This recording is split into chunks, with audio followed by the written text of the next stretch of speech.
Всем автомобилистам привет! Шума в моторе, сильный шум в моторном отсеке, идет очень сильный шум в моторе. Значит, первое, что можно сделать, то есть это у меня автомобиль Chevrolet Niva, пробег 170 тысяч километров. То есть первым, что делают, это замена масла. То есть я заливал масло хорошее, то Мотюль 10В40, то Мотюль тоже 5В30. Сейчас залил Ликимоли 5В30 и добавил еще присадки. Вот, но стук у меня не прошел, также, грубо говоря, такой же стук. Масло полгода не менял, вот такого черного цвета он, оттенок. Пробег на автомобиле 170 тысяч. Шум, грубо говоря, продолжился. То есть и стук, и шум такой.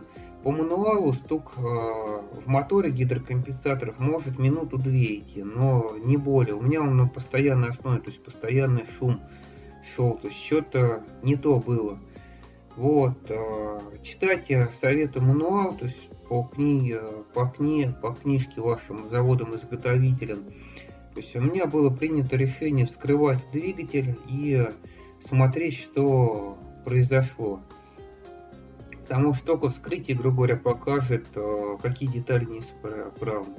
В моем случае все гидрокомпенсаторы, 8 штук, потому что у меня два клапана на цилиндр идет, один впускной, другой выпускной. И нужно, грубо говоря, два гидрокомпенсатора. Все они у меня разболтались от этого шума, и двое, грубо говоря, просто заклинило, встало намертво. Цена вопроса одного гидрокомпенсатора 500 рублей. Меняют их обычно комплектом, потому что постоянно вот так открывать и головки все регулировать, это достаточно сложный процесс и долгий процесс. То есть это не несколько дней придется, то есть я только вскрыл, потом заказал запчасти. После этого еще у меня вся крышка вот эта делают, она из дешевого материала, то есть клапанную крышку тоже заказал новую, цена вопроса 3500. Вот. И пробег на автомобиле 170 тысяч, решил я заменить цепь. То есть вместе с роликами, то есть буду в следующем видео тоже показывать это. Вот. И у меня еще башмак тоже сломался и упал, грубо говоря, в поддон картера.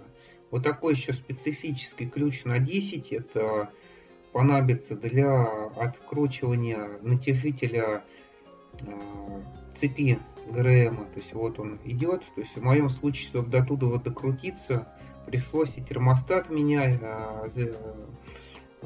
откручивать. Вот. Сейчас я все керосином тут почистил. Вот. И жду, грубо говоря, топливную рампу мне еще тоже переломило из-за этих сильных вибраций. Рокера сделаны из чугуна. То есть вот видите, на видео тоже вот масляную рампу, то есть делают из дешевого материала.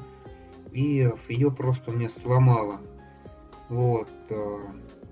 Рокера из чугуна сделаны, то есть на них не было никаких дефектов, из-за этого рокера я оставлю в покое. Заменил еще фильтр салонный, цена вопроса 400 рублей. Значит, гидрокомпенсатор один стоит 500 рублей. Осматривать еще распредвал тоже, потому что распредвал у меня в принципе в хорошем состоянии. После, кстати, промывки клапанной крышки бензином и керосином тоже решил заменить ее, потому что она вся ржавая. То есть вот на видео видно прекрасно просто. То есть какой смысл ее ставить, если опять по всей масляной магистрали и через эти тоненькие отверстия гидрокомпенсатора масло и вместе с этим ржавчины будет попадать. То есть цена вопроса еще 3500 на 2021 год. Еще есть гидрокомпенсаторы нового образца и старого образца. Магистраль опять нового и старого образца. Не забудьте проверить распредвал и поставить на нем же метки. То есть там он тоже выставляется по меткам. В принципе, наверное, все. В следующем видео я сниму это замену цепи ГРМ и сколько это стоит. Вот. В принципе, все. Всем автомобилистам удачи. Всем пока.